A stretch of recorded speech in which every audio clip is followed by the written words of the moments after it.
আসসালামু আলাইকুম প্রিয় বন্ধুরা, দেখেন কি আধুনিক প্রযুক্তিতে মাছ ধরা হচ্ছে। এটা হলো বেড় জাল। বেড় জাল দিয়ে হলো গিয়া এই টাকলা মাথা যে নৌকা। কি জাল? এটা হলো আমার ভাই বলতেছে চিহ্ন জাল। যাই হোক, এটা চায়না নাম তো, এটা আমি বুঝবো না। তবে দেখেন কি চমৎকার। যাই হোক, আল্লাহ ভরসা। দেখেন কি মাছ ওঠে, আপনাদের দেখানোর জন্য অপেক্ষা করছি, কারণ চেষ্টা চালিয়ে যাচ্ছে। সবকিছু দেওয়ার মালিক আল্লাহ। তবে এই জালটা কিন্তু খুব সুন্দরভাবে আসলে তৈরি করা হয়। দেখেন এই যে সব, এই যে উপরে যে ভাসছে, এগুলো কিন্তু সব স্পিডের যে বোতল, টাইগার স্পিডের বোতলগুলো দিয়েই কিন্তু দেখেন উপরে ভাসান তৈরি করা হয়েছে। এবং নিচে হলো গিয়ে জালে হলো গিয়ে এই যে এক ধরনের কাঠি।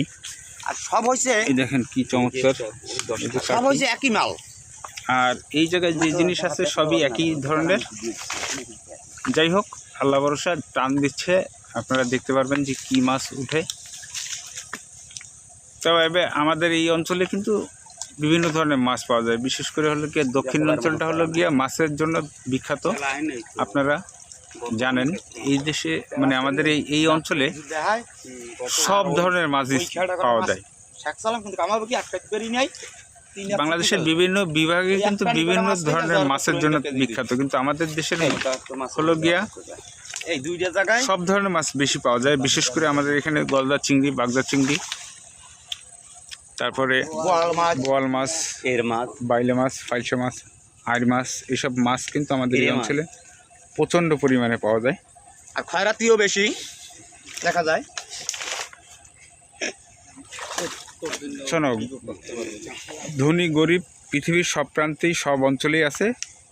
তবে যদি যাদের মন মানসিকতা বড়, তারা হলো গিয়ে অর্থনৈতিকতা হয়তো এমন একটা জিনিস, এখানে হয়তো টাকা পয়সার সমস্যা অনেকের থাকতে পারে, কিন্তু মন মানসিকতা বা তার কর্মকাণ্ড কেমন, এটাই হলো গিয়ে মুখ্য বিষয়। আমাদের এই অঞ্চলের মানুষের কিন্তু আসলে তাদের মন মানসিকতা অনেক উদার। আর এই দক্ষিণ অঞ্চলের মানুষ আপনারা জানেন অনেক অতিথিপরায়ণ।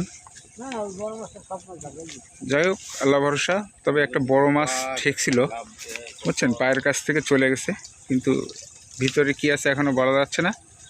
তবে যে যখন জাল টানতেছে আপনারা দেখতেছেন, দেখেন টানার পরে ইনশাল্লাহ শেষে কি হয়।